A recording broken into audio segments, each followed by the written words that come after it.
Thank you, Mr. Acting Chairman, and good morning, ladies and gentlemen. I'm Adrian Ballintine, founder and CEO of NewSat.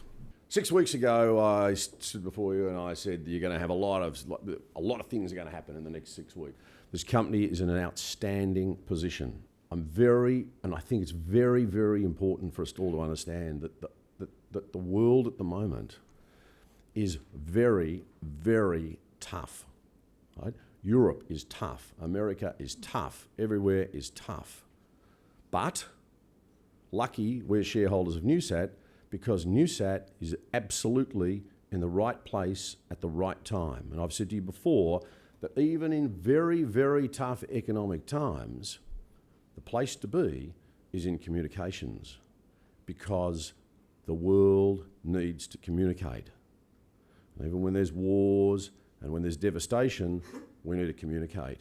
And I said to you last time, the reason we're in a great spot and the reason that satellite is important is because lots of the world just doesn't have cable. Just doesn't have it. And what's happened, and I said to you last time, and I'll say it again, is that just like in 2000 when Microsoft invented Windows and there was a paradigm shift in the way computing and technology happened, the last couple of years there's been a paradigm shift in the way the world treats communications. And there's been a paradigm shift in people who make satellites and people who think about the use of space. And that paradigm shift has meant that space and communication in the sky is much faster, so it's much more palatable. And for those of us like me who are old enough to remember rooms full of technology, rooms full of computers 20 years ago did not have the power that you have in your weakest PC. It didn't have 1/8, it didn't have 1/16, it had a 12 megahertz processor. And it's important because what you're investing in is that paradigm shift in the world of communications, where it's faster, it's smarter, and it's getting better by the second. And we're right in that space, and that space ain't going away. I think that our 2011 report card is a very, very good report card. We said to you that above all, while we're doing this transition from a teleport operator to a satellite operator, what we said we'd do is we wouldn't take our eye off the ball. And we haven't taken our eye off the ball because we've grown that teleport business extremely well in very difficult economic times. We said we'd acquire orbital slots into which to put satellites. We've talked about it. We've done it. It's working. We are launching satellites into those orbital slots. And we probably have the most vacant orbital slots that anyone has at the moment in the world. And we've said before, and I'll continue to say, we will put numerous satellites into those numerous orbital slots. That's why you can look forward to very strong growth in this business. We said we'd appoint better people, and we have. David Ball's one of them. Michael Hewins is one of them. Very, very strong people in the world of space. And if you're going to have a good strategy, you need to execute the strategy. Just as we said before, we are continuing to look all the time for better people to make this a better company, because people are the business. We've signed outstanding contracts, and all of you, most of you, run businesses. And you know how hard it is to get a customer. It's very hard to get a customer when you're selling a couple of years out. But because we have a strong reputation, we're able to sign customers a couple of years out. And we have a few $100 million worth of contracts, which we've announced. And every month, we will sign more and more customers because in the world of space, there is less space and there is more need. So we're selling a rare resource. And that's a good thing because we're all the beneficiaries of that strategy. We said we'd consolidate the shares, and a number of you were concerned when we consolidated the shares. that the share price would go down, because that's what happens all the time. Well, the share price didn't go down, the share price has gone up. Good strategy. We said we're doing that because we want to increase the market cap. That's what happened. The market cap has gone up. As a result of that, there's been a changed perception in the world about NewSat. It's amazing. 1 minute you can be a cent, the next minute you can be 50 cents. You're not doing much different. But to the outside world who are looking at you and who judge you and who will actually pick up the reports and read about you, there has been a paradigm shift in the way they're thinking about us as well. And there are many companies in Europe and America who are constantly talking to me and Adam about how they can become involved in NewSat, because they're able to now, because we're not a penny stock anymore. We said that we'd submit our applications to the export funding authorities, a la Exim Bank and COFIS, for the debt funding associated with the satellite. We've met with them, we've submitted our applications, they're being processed. I have every reason to believe that they'll be processed and that we'll be very successful in that regard. You need to understand at the moment, whilst the world's in turmoil, one of the ways that countries such as the US and countries in Europe are able to sustain themselves is providing export credit to people like us so that they continue to provide jobs in those countries. So the Exim Bank in America want people like us to come to them with lots of customers and lots of signed contracts so that they can fund projects like ours at a very inexpensive rate so that they can keep jobs processing. So COFIS like to lend money because it creates jobs in France. It's good for us because it's 3% interest and it helps us get our project off the ground very economically. We've appointed a lead banker moving forward, who are SocGen, Société Générale, and it's very important to have a world-class leading banker because they act as an interface between us and COFIS and Exim Bank. And it's also very important that you have people like Lazard advising. So when you have Société Générale and you have Lazard standing in front of an organisation like this, it gives us a lot of credibility, and they don't do these jobs lightly. They don't put their pen on the paper and say, we're going to work with you just because it's a good idea. The due diligence that people undertake on companies like us is substantial, because when they stand in front of those authorities, when they stand up and represent us, they are hand on heart representing us. There's some little yellow dots down there because on our progress report, there's still a few things that we haven't announced to you, and that includes the selection of the insurance broker, the satellite builder, the satellite launch provider, and further announcements about another satellite. So the reason I've got it on this page is because I'm telling you that these are matters that I'm going to deal with and we're going to deal with between now and Christmas. 2012, we certainly want to complete the financing associated with Jabiru-1.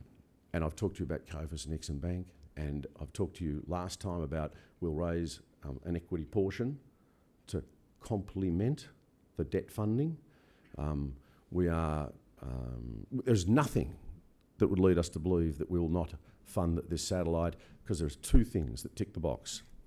Customers, right? So if you've got customers, and if you've got orbital slots, then you'll get the funding. We want to qualify, obviously, to be in the ASX 200, because the second we do that, we're then in that basket of products that the superannuation funds look at to invest in. And as soon as the superannuation funds invest in it, we get more and more blue chip investors in our stock, and they hold for the long term. We obviously want to secure more and more customers. That's what it's all about. We're about two things: getting customers and driving value for shareholders. So if we get more customers, we'll drive the share price. And as we speak, and one of the slides will tell you this, we're negotiating hundreds of millions of dollars worth of contracts now. We're in a high value business. And every single week, we are attempting to win high value contracts. You can expect in 2012 for us to make other announcements about the orbital slots that we own. And you remember, we've got 7 orbital slots. And into those 7 orbital slots, and David will talk to you in a minute about it, but those 7 orbital slots put a dozen or so satellites. And just remember, those satellites, there's a couple of $1 billion of revenue on each of those satellites, and it's an 80% margin business.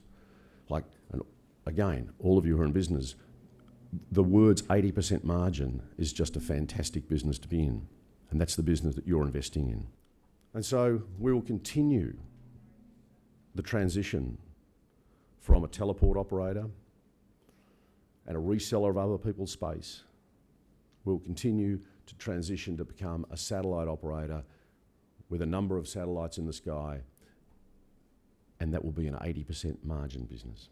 Since August, right, just a few months ago, we've achieved a 200% increase in the share price. That's a good thing. To have the European banks and the American banks and the American fund managers talking actively to us about what role they can play in the growth of NewSat is a good thing. Before, I couldn't even get the ANZ Bank or the Commonwealth Bank to give us a $50 loan. And now we've got the international banks of the world knocking on our door because they get the strategy. They employ people who do this stuff. They love 80% margin business. And I can tell you that the result of having a lot of orbital slots in the sky is that when you talk to customers, especially, for example, the US military, and people understand what orbital slots you have in the sky, and whilst you're selling one orbital slot and filling it, once they understand that you have space in this area and this area, they want to reserve space. Because orbital slots, and I've said it before, they are seriously rare, valuable commodities. And there ain't a lot of them. And so next year, you will see us make more and more announcements about the use of the orbital slots that you all own. This is what you can expect before Christmas, and this is what I expect before Christmas. We expect to appoint a satellite manufacturer, a launch provider, a broker, talk to you about other slots, and talk to you about other customers. That's how it works. So the export developers, such as COFIS and Exim Bank, will lend you 75 to 80% because they're creating jobs in their country. Providing you've got an orbital slot and providing you've got customers, that's what the dough's there for. Raising equity, I'm telling you and I've told you, banks all over the world, funding houses are talking to NewSat. They know what we've got. This is a good business to invest in. What NBN does and what we do is diametrically different. So NBN solely concentrate on serving consumers, including remote locations. Our business, as you know, is dealing with, at the moment, oil, gas, mining and military. So when NBN announce sometime in December they're going to launch a satellite for mums and dads, it in no way competes with us. It in no way runs against our business, and they've made it quite clear, the Minister's made it quite clear that they're there to serve the disadvantaged communities. They're not there to compete with the blue chips that we do. I'm really pleased about the way this company's progressing. I think we've been very wise. We have good advisors. Lazard, world class. And you all know in Australia, Baillieu's, world class. Soc Gen bankers, world class. Our lawyers, space lawyers for NASA, world class. We take good advice. So the people that stand in front of us have high credibility, and they stand in front of us because they get the story. This is going to be very exciting weeks and months to come, and I'm really thrilled that you'll all be the beneficiaries of the strategy that's now working. So thank you very much for listening to me. Thank you, Adrian. Good morning, ladies and gentlemen. It's a great pleasure to be here today. I've met several of you at one of the other extraordinary general meetings earlier in the year. Look forward to meeting the rest of you after the presentation. What I wanted to do today is just give you a little more depth on where the Jabiru project is going, talk a little bit about the satellite industry overall, but particularly focus on our business and where it's headed and the exciting changes that the company is going to go through. For me, joining NewSat earlier this year has been a fantastic experience. Working with Adrian and the team, the company is really moving ahead very quickly. For me, it's quite a contrast to my previous role back into the technology front, which is great to understand and more to build for this company where we're going to go to. Looking at the chart that's on the slide now, shows the overall demand for satellite services worldwide. You see that's on the increase. The satellite service business be it direct to home, be it enterprise communications, be it launching satellites, manufacturing satellites, is on the increase. The larger and larger appetite for bandwidth worldwide is what's driving all of this. Connecting the unconnected, one to many for broadcast applications, one to the middle of nowhere for the remote mining communities that we work in, the enterprise, the military users. So our communications demand profiles, we look at the market, we do demand studies, see that this demand is increasing for UAV traffic, for remote sensors, the ISR assets the military puts out there, the oil mining gas services, telcos doing cellular backhaul, 3G and 4G networks across the developing world, multicasting video into those points of presence. It's all happening in terms of connectivity. So we're very excited to be part of that change. So in terms of more specifics on NewSat, where we are with the Jabiru project today, Adrian's given you a great overview of the status of the project, a lot of things to happen.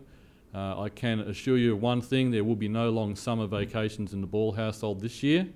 I'll be pretty flat out getting some of these things procured and underway, which is going to be a great achievement. Talking a little more detail about some of the slots, the first satellite we've talked about, obviously Jabiru-1, will be our initial satellite linking Australia to South Asia and to the Middle East and to Northern Africa. Very important satellite for the company, leveraging our existing Australian infrastructure with the teleports in Perth and Adelaide. They're key to our existing business and they will be a key element of NewSat's future business as we move forward. The demand we see here in this part of the world is again that oil mining gas, military application, carrier-grade telecommunications, and that's really the focus. You'll hear me use that phrase a lot, carrier-grade communications. We're not looking at residential internet that the NBN is, that Adrian talked about. We're looking at telco-grade communications, uncongested links to remote areas. So that's Jabiru-1, the satellite we will be purchasing shortly. Jabiru-2 we've talked about in the past. This is an Australia, Papua New Guinea, Timor-focused satellite capacity. This will actually be a hosted payload on another operator's satellite, which will be launching in 2013. This is capacity we will own for the life of that satellite. It enables us to get a better cost base on existing business, and we'll transfer a number of our existing customers onto this capacity, as well as growing some new customers. This is very important capacity for us to keep that existing teleport business, keep that relationship with our existing customers who serve the oil mining and gas sectors, particularly Papua New Guinea and northwest of Australia. Jabiru-3, again, we're focusing in the Indian Ocean region. You see the slots moved a little further to the west. We're now getting more coverage over all of Africa. That is a very important market for the satellite industry. That's where the resource industry is focused. Going into that area, we continue to serve the Middle East from this orbital location. We'll continue to serve South Asia, Central Asia from this location. Unfortunately, we've lost Adelaide off the edge of the map. We will look at establishing communications infrastructure through gateways in Europe. We're looking at a number of candidate locations there to connect back into high-capacity terrestrial links to give the connectivity to and from the satellite for the users. Across the other side, swimming across to the Pacific, Jabiru-4 is a satellite we plan for the Pacific Ocean region with Ka-band and Ku-band capacity. A lot of oceanic coverage there. Some specialised users and applications we'll target with this satellite, as well as, again, there's communication links in the Pacific, in Northeast Asia. It's going to be a very interesting satellite for us to work through. And finally, I don't want to bore you with too many slides on the satellites we are going to build. We're not just focused on the Asia-Pacific and Indian Ocean region. We're also thinking about the Atlantic Ocean region. Latin America today is one of the most dynamic satellite markets in the world. Huge demand, huge growth going on in Latin America, and obviously we're looking to tap into that area with the Jabiru-5 satellite over the Americas.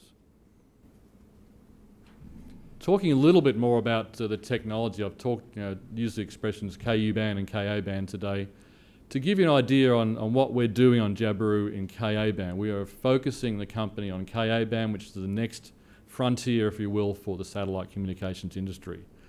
The advantage of Ka-band is we're able to put a lot more capacity on a single satellite than you can in C and Ku-band, because you can reuse the frequencies multiple times across the Earth. So one of the Jabiru satellites, as we've currently designed it, will be equivalent of about 6 of a standard Ku-band satellite for a given market. So that's a real economy of scale you get on being able to amortise one satellite platform, one launch vehicle with that amount of capacity. That enables us to get a very attractive rate of return on that investment. Ka-band has a lot more bandwidth, so the bigger pipes can be built in Ka-band than we can in the lower frequency bands. That's why we're going there, because we see our customers wanting more and more capacity. One of the challenges we've had with the teleport business, as successful as it is, we're having trouble getting the right capacity in the right quantities at the right times for customers.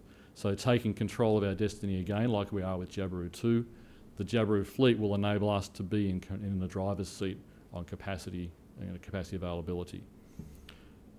This increased bandwidth obviously gives you a lot more throughput to remote locations, a lot more things you can do with that. Smaller antennas than you will at the lower frequency bands, higher throughput for a given antenna size. A lot of dynamics and trade-offs and different studies we do for customers. We're really focusing on selling raw, uncontested capacity. We're not, as I said earlier, not doing residential internet, not doing the mums and dads type activities. We're doing high-speed links for enterprise customers, and that's where the gold really is in this industry. Of course, we're going to leverage those teleport facilities, as I mentioned. Jabiru-1 anchors off Perth and Adelaide. They're very critical to us. Len McGoldrick and his team do an outstanding job managing our existing customer base. Our customers love the operations team. They keep coming back to us because of the great experience they have through the teleports and the quality of service we're providing.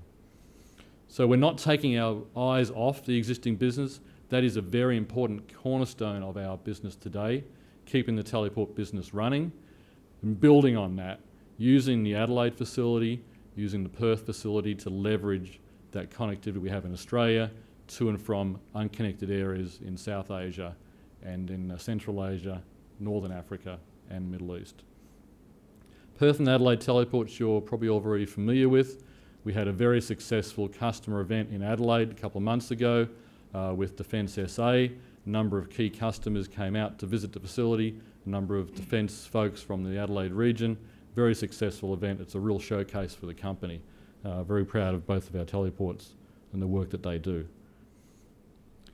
NewSat's customer base, obviously we're not forgetting about our facilities, but our customers are the key to this business.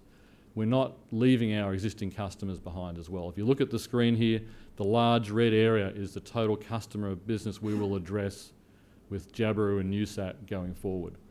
The teleport business is what I'm calling our existing business today. Looking at that, the resellers, the end users, the system integrators, they will be a subset into the bigger Jabiru picture. The bigger Jabiru picture, we will sell capacity to other satellite operators. We're already having conversations with operators about them putting hosted payloads on our satellites.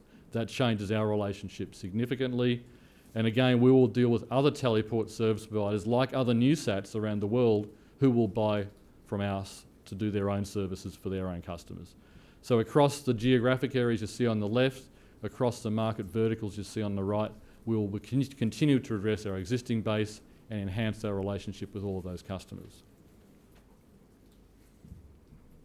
The contracts and pipeline. You've seen some very big orders come out of the company in the last few months. The sales team's been extremely busy.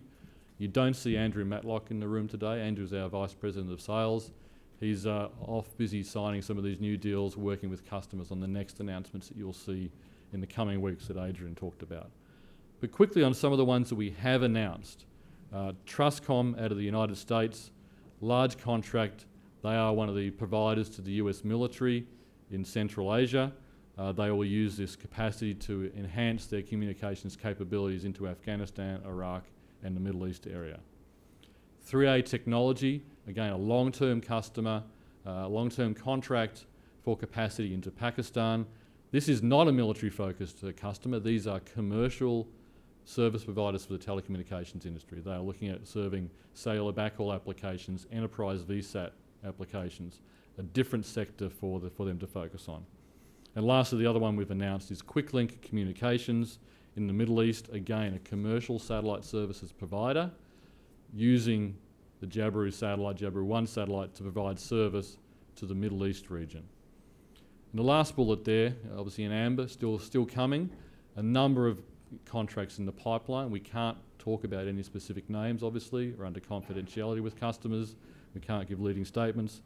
But there are some very solid opportunities being worked there around the world, as Adrian mentioned, with our sales team, having those conversations with customers about the new capability we're bringing. Orbital slots are what Adrian loves to call the beachfront property in the sky. You see here, this is a view of the orbital arc around the world, the geostationary orbital belt around the world over the equator, around 360 degrees around the world. You see there in red many satellites in orbit already. These are principally the existing C-band and Ku-band assets of other operators around the world. You see in some locations, you see multiple satellites stacked on top of one another. This is where a lot of customers, or a lot of operators, have direct-to-home TV networks providing multiple channels of TV into various areas. In blue, you see where the Jabiru slots are. We have slots over the Americas, as I've talked about earlier, over the Indian Ocean region, over Asia, and also over the Pacific. They will all be exploited by us in coming years as we start to build out this network. Very exciting time for us. These are high growth markets we're targeting. We spend a lot of time in our group focusing on demand studies, looking at where the trends are, where the market will grow to. And I think success in this business is really about risk management. It is a high technology business. You have to get it right first time. You cannot send the repairman. It's a long trip, one-way ticket. So it's really planning ahead for those risks, managing those risks, identifying them, and working through that issue. Looking at recognising what the risks are, understanding that, and knowing how to manage those and reduce those. By using the orbital slots we've got, multiple layer approach to leveraging and exploiting those orbital assets, using the advisors, Adrian's talked about the advisors we've got on the banking side with Lazard and SocGen and Values. We also have advisors working for us on the technology front as well that work with me and my team, focusing on making sure we're going to get the right product out of the factory.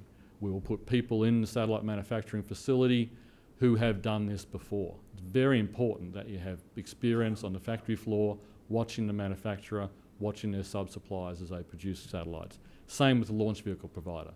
That's not something you want to do for the first time.